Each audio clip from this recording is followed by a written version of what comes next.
Hi, I'm FUNnBEER. I've been brewing beer and having fun doing it for over 20 years. Today I'll guide you step by step through brewing your very own American brown ale. We'll cover all the equipment and ingredients you'll need to craft a 5-gallon batch so you can follow along and enjoy the fun in beer making. Don't forget to like and subscribe. I share new recipes every week. Let's dive in and get brewing.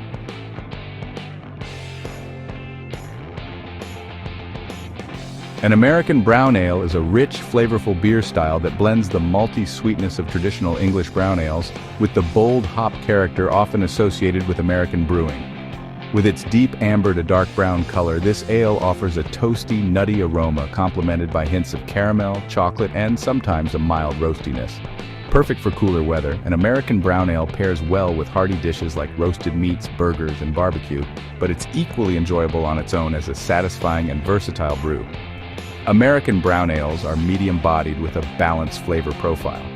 While the malt provides a smooth sweetness, the addition of American hops introduces a subtle bitterness and vibrant notes of citrus, pine, or floral undertones. This balance makes it an approachable yet complex beer that appeals to a wide range of palates.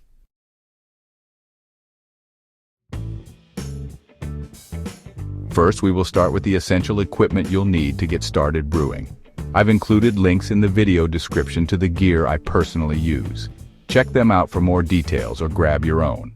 For brewing a 5-gallon batch, a 7.5-gallon pot is an ideal choice. This size provides ample space to handle the vigorous boil without risking messy boilovers, ensuring a smoother brewing process. The pot I recommend, linked below, is a game changer for homebrewers. It features a built-in thermometer, allowing you to monitor the temperature precisely throughout your brewing session. Additionally, it comes equipped with a convenient nozzle, making it effortless to transfer your wort to the fermenter while minimizing spills and oxidation. Investing in a quality brewing pot like this one enhances efficiency and helps produce consistent, high-quality beer. Next, you'll need a fermenting bucket slightly larger than 5 gallons to accommodate your brew and allow room for fermentation activity. The fermenting bucket linked below is an excellent choice. It features pre-drawn gallon markings, making it incredibly convenient to measure and monitor your liquid levels accurately. This larger capacity ensures there's enough headspace to handle the foam and carbonation created during fermentation, reducing the risk of spills or overflow. A well-designed fermenting bucket like this simplifies the brewing process and helps you maintain precision in your craft. Next, you'll need an airlock and a carboy bung, both essential tools for the fermentation process. The airlock allows carbon dioxide produced during fermentation to safely escape, preventing pressure buildup while simultaneously blocking outside air and contaminants from entering your fermenter. The carboy bung securely seals the opening of your fermenter and holds the airlock in place, ensuring a proper fit in airtight conditions. Together, these tools help maintain the perfect environment for your beer to ferment successfully, preserving its quality and flavor. Nylon mesh bags are an absolute must-have for any home brewer. These handy tools simplify the brewing process by containing your hops and grains during the boil or mash, eliminating the need for tedious straining afterward. By using mesh bags, you can easily remove spent hops and grains from the wort, keeping your brew clean and reducing the risk of clogging your equipment. They're reusable, easy to clean, and come in various sizes to fit different brewing needs, making them an indispensable part of your brewing toolkit. A big-ass spoon is an absolute must for brewing. Whether you're stirring your mash, mixing in malt extract, or making sure hops are evenly distributed, a long, sturdy spoon is essential for reaching the bottom of your brew pot and getting the job done efficiently. Opt for one made of stainless steel or food-grade plastic to avoid unwanted reactions with your ingredients. Trust me, having the right spoon makes the whole process smoother, and your arms will thank you for the extra leverage. Sanitizer is absolutely non-negotiable in brewing. Proper sanitation is crucial to ensure the success of your batch, as even the smallest contamination can ruin all your hard work. You'll need to sanitize everything that comes into contact with your beer after the boil, including fermenters, airlocks, utensils, and tubing. By keeping your equipment meticulously clean, you minimize the risk of introducing unwanted bacteria or wild yeast that could spoil your beer. Invest in a high-quality brewing sanitizer, follow the instructions carefully, and remember, clean equipment equals great beer. Your future brews will thank you. A reliable heat source is essential for brewing. While your kitchen stove can get the job done, I highly recommend investing in an outdoor propane burner. These burners offer superior heat control, allowing you to reach a rolling boil quickly and maintain consistent temperatures throughout the brewing process. An outdoor burner also keeps your kitchen free for other tasks, prevents lingering brewing smells indoors, and gives you more space to work with larger pots. Plus, it's perfect for homebrewers who want to scale up their brewing game or enjoy the flexibility of brewing outdoors. A thermometer is a crucial tool for brewing success, as precise temperature control is key to achieving the desired flavors and consistency in your beer. If you didn't go with the pot that includes a built-in thermometer, you'll need a reliable standalone thermometer to monitor temperatures accurately. Look for a digital or analog thermometer with a quick response time and a wide temperature range. This ensures you can accurately measure everything from mash temps to the cooling phase. Keeping a close eye on your brew's temperature helps avoid mistakes and ensures the best possible outcome for your beer. A siphon is essential for smoothly transferring the liquid from your brew pot to the fermenting bucket.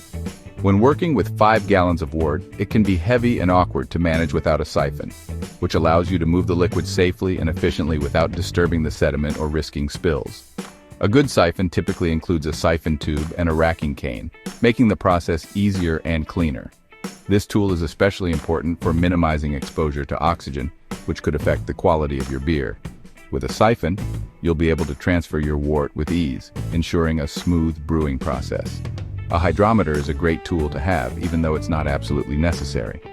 It measures the specific gravity of your wort before and after fermentation, allowing you to calculate the alcohol percentage, ABV, of your beer.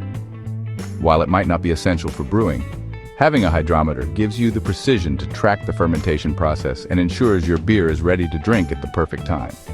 Plus, trust me, when people sample your brew, the first question they'll ask is, "What's the alcohol percentage?" A hydrometer helps you answer confidently. A wort chiller is a game changer, though not strictly mandatory for home brewing. It significantly speeds up the cooling process, helping you bring your wort down to the ideal temperature much faster than waiting for it to cool naturally. This is crucial because pitching yeast at the correct temperature ensures healthy fermentation and prevents contamination from prolonged exposure to warm wort. A wort chiller works by circulating cold water through copper or stainless steel coils that are immersed in the hot wort, efficiently transferring heat away. It's especially helpful for avoiding the risk of bacteria or wild yeast getting into your beer during the cooling phase, ultimately improving your beer's quality and reducing the chance of spoilage. Now, let's talk ingredients. The basic ingredients for brewing your own beer include malt, usually malt extract or grains, hops, yeast, and water. You can find everything you need at your local homebrew store. Just search "homebrew store near me" to find a nearby supplier. These stores often offer a wide selection of brewing ingredients along with helpful advice from experienced brewers. Alternatively, you can order your ingredients online for added convenience. Online shops often have an even broader selection and allow you to explore different malts, hops, and yeasts from around the world. Whether you choose to shop locally or online, make sure to pick up the freshest ingredients for the best brewing results. For the flavoring grains and malts, you'll need a variety of ingredients that will contribute to the color, flavor, and body of your beer.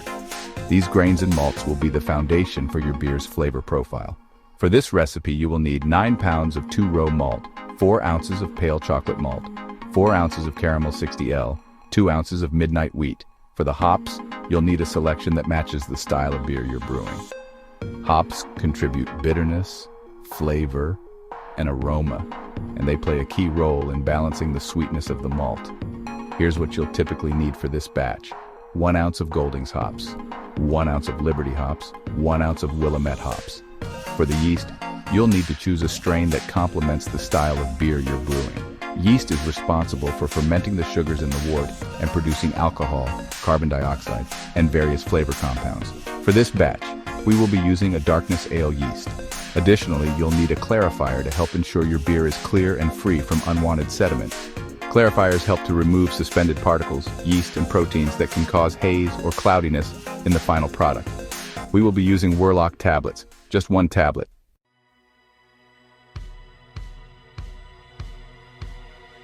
All right, let's get brewing. First, fill your fermenting bucket with 5 gallons of water. If your bucket doesn't have a 5-gallon mark, simply draw one with a permanent marker to ensure accurate measurements. Once you've added the water, continue filling it to the rim to ensure you're at the correct volume. Next, add 1 ounce of sanitizer to the water. This step is crucial to ensure that all equipment coming into contact with your wort will be sanitized properly. Stir the solution thoroughly, making sure all surfaces of the bucket are sanitized. Let it sit for a few minutes and then drain the bucket, ensuring that no sanitizer residue remains. This ensures a clean and safe environment for fermentation. Now, if you're using liquid yeast, remove it from the fridge and allow it to warm to room temperature for about 15-30 minutes. This step helps activate the yeast as it performs best at fermentation temperatures and will be more likely to start working vigorously once pitched into the wort. For dry yeast, simply follow the rehydration instructions on the packet. Typically, you'll dissolve the dry yeast in a small amount of water, usually around 100 to 105 degrees Fahrenheit or 37 to 40 degrees Celsius, for about 10-15 minutes before adding it to the wort. This helps rehydrate the yeast and gets it ready to ferment. Make sure not to use water that's too hot, as it can damage the yeast. Next, add 2 to 3 gallons of clean water to your pot, depending on the size of your batch. The quality of water is crucial, as it directly impacts the taste of your beer. Avoid using hose water, as it can contain chlorine, chloramine, or other contaminants that could negatively affect your beer's flavor. If you're using tap water, it's a good idea to treat it by either filtering it or letting it sit for a day to allow any chlorine to dissipate. If you're unsure about the water quality, you might want to use bottled or filtered water to ensure your beer tastes its best.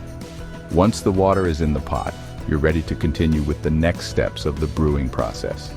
Place the pot on your heat source and turn on the heat to begin heating the water. You'll want to bring it to a gentle boil. This step is the foundation for when you add your malt, hops, and other ingredients, so it's important to monitor the temperature as it rises. If you're using a propane burner or another heat source that heats quickly, keep a close eye on the pot to avoid a boil over. It's also a good idea to stir occasionally to help evenly distribute the heat throughout the water.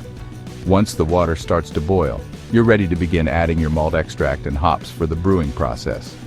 Now place all your flavoring grains and malt into a large nylon mesh bag. This will make it much easier to handle and strain out the grains later in the brewing process. The mesh bag will allow the water to pass through and extract the flavors, sugars, and color from the grains while keeping the solid grains contained. Secure the bag with a knot or drawstring to prevent it from floating around in the pot. Once your water has reached the appropriate temperature, you can add the mesh bag filled with grains into the pot. Stir occasionally to ensure the grains are fully immersed and extract their flavors properly. Submerge the bag filled with flavoring grains and malt into the heating water and steep for 30 minutes. Make sure the bag is fully submerged but doesn't touch the bottom of the pot, as direct contact could result in scorching the grains. To help with this, you can suspend the bag using a spoon or a hook, ensuring it stays in the water without resting on the pot's surface. During the steeping process, stir occasionally to ensure the grains are evenly soaked. This will help extract the desired flavors, color, and sweetness from the malt. After 30 minutes, you'll be ready to remove the bag and move on to the next step in your brewing process. If the water temperature reaches 170 degrees Fahrenheit, 77 degrees Celsius, try to maintain it throughout the steeping process. 170 degrees Fahrenheit is the ideal temperature for steeping most flavoring grains and malts, as it helps extract the right flavors without over-extracting tannins, which could result in undesirable astringency. If the water temperature rises above 170 degrees Fahrenheit, 77 degrees Celsius, reduce the heat or turn it off completely to avoid over-extracting tannins from the grains, which could lead to an unpleasant bitterness. Once you've adjusted the heat, let the grains continue to steep until the full 30 minutes have passed. During this time, keep an eye on the temperature to ensure it stays within the optimal range. If necessary, you can remove the pot from the heat source for a brief period to allow the temperature to settle before resuming the steep. Once the 30 minutes are up, you can move on to the next steps in your brewing process, such as removing the grain bag and bringing the wort to a boil. Once the 30-minute steeping time is up, remove the grain bag from the pot and let it drain into the pot, making sure to extract as much liquid as possible. After that, bring the water to a boil. Stay close to your pot during this stage, as the wort will begin to foam as it heats up. Be prepared to adjust the heat to prevent a boil over. If foam starts to rise too quickly, lower the heat temporarily until the foam settles. Once the foam subsides, you can bring the heat back up and continue boiling. The goal here is to maintain a rolling boil for the next phase of your brewing process, when you'll add your malt extract, hops, and other ingredients. Keep an eye on the pot to ensure the boil stays consistent. Now, add your Goldings hops to a mesh bag to contain them and prevent loose hop particles from floating around in the wort. Place the mesh bag into the pot with the boiling water. This hop addition will provide bitterness to balance the sweetness of the malt. Once the hops are in, start your timer for a 60-minute boil. This is the primary boiling phase, where you'll add other hops and ingredients at specific intervals. Keep an eye on the boil, adjust the heat as necessary to maintain a steady, rolling boil, and be ready for the next hop additions and other steps as the timer progresses. With 45 minutes left in the boil, add your 1 ounce of Liberty hops to a mesh bag to contain them and prevent any hop particles from lingering in the wort. Place the hop-filled mesh bag into the pot, allowing the hops to impart their aroma and flavor during the remainder of the boiling. During the boil, sanitize everything that will come in contact with the beer after cooling to prevent contamination. This includes the fermenting bucket, airlocks, thermometer, hydrometer, spoons, and any other utensils you'll use during the fermentation process. A quick tip is to use the sanitizing solution from step 1, the water and sanitizer mixture, for this purpose. Just make sure to thoroughly sanitize all these items and set them aside, ensuring they stay clean and ready for use once the wort is cooled. Keeping your tools and equipment sanitized is crucial to avoid any unwanted bacteria or wild yeast that could ruin your batch. With 20 minutes left in the boil, carefully remove your immersion wort chiller from the sanitizing solution. Rinse it thoroughly with clean water to remove any residual sanitizer. Once it's rinsed, add the wort chiller to the boiling wort. By placing the chiller in the pot during the last 20 minutes of the boil, you'll help sanitize it further and ensure it's fully prepared for cooling the wort after the boil is complete. Make sure the chiller is submerged and positioned so that it can efficiently cool the wort later on, and keep an eye on the boil to finish out your brewing process. With 1 minute left in the boil, add the Willamette hops to a mesh bag to contain them and prevent any hop particles from lingering in the wort. Place the hop-filled mesh bag into the pot, allowing the hops to impart their aroma and flavor during the final minute of boiling. This late addition will provide a mild aromatic hop character without adding significant bitterness. Once the timer reaches 0, the boil is complete, and you're ready to move on to cooling the wort and pitching the yeast. After the 60-minute boil timer concludes, follow these steps to ensure the next stage of your brewing process goes smoothly. Immediately turn off the heat source to stop the boiling process. This will prevent overboiling and help bring the temperature down quickly. Carefully remove your hop bags from the pot. Gently squeeze out any remaining wort from the bags, being careful not to burn yourself, as the wort is still hot. Discard the hop bags. Add your Whirloc Clarifier tablet to the wort. This will help coagulate proteins and other particles, making it easier to clarify the wort later on. Stir gently to dissolve the tablet and help it mix evenly into the wort.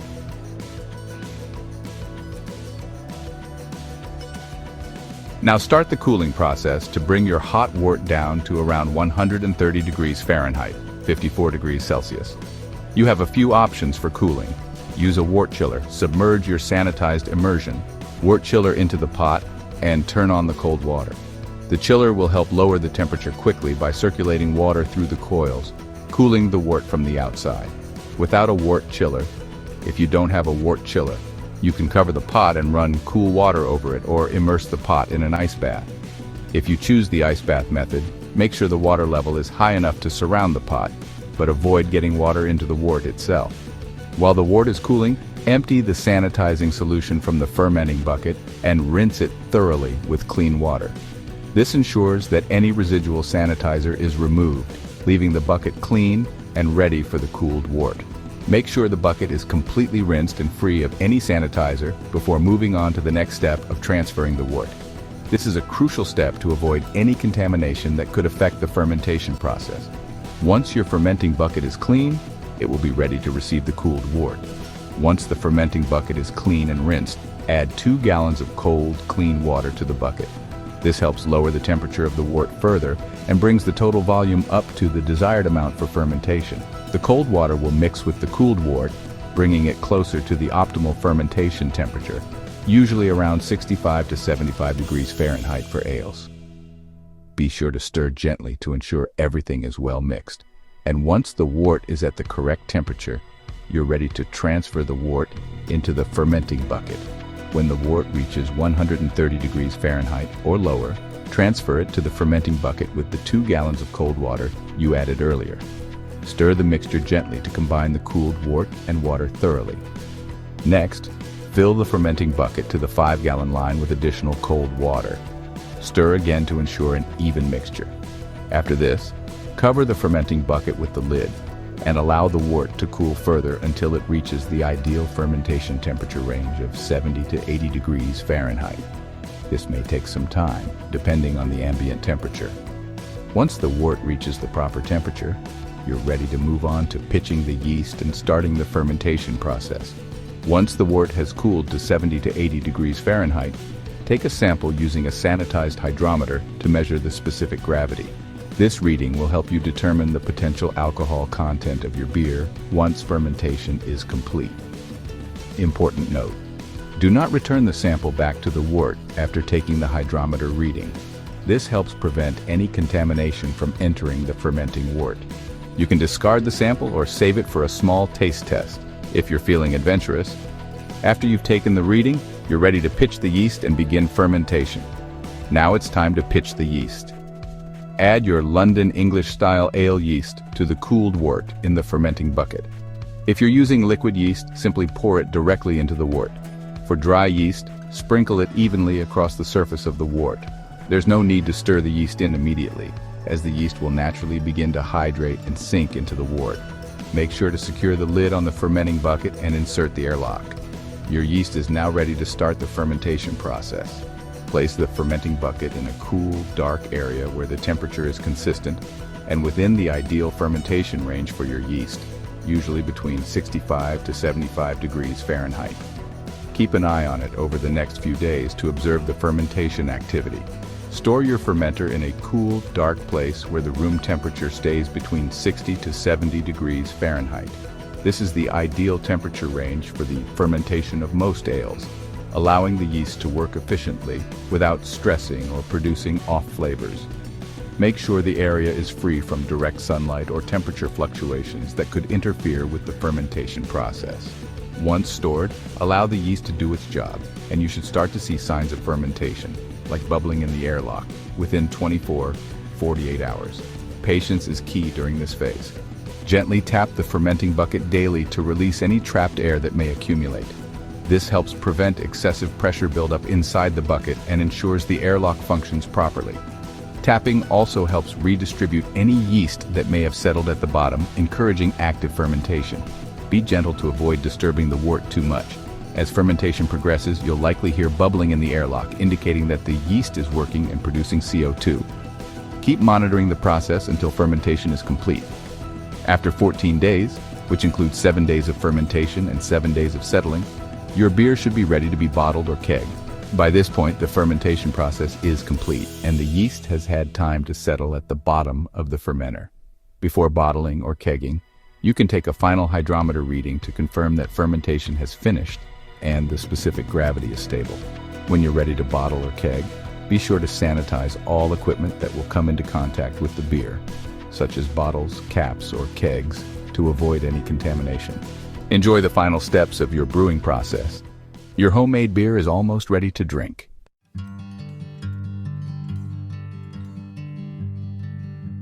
If you found this video helpful, be sure to like and subscribe.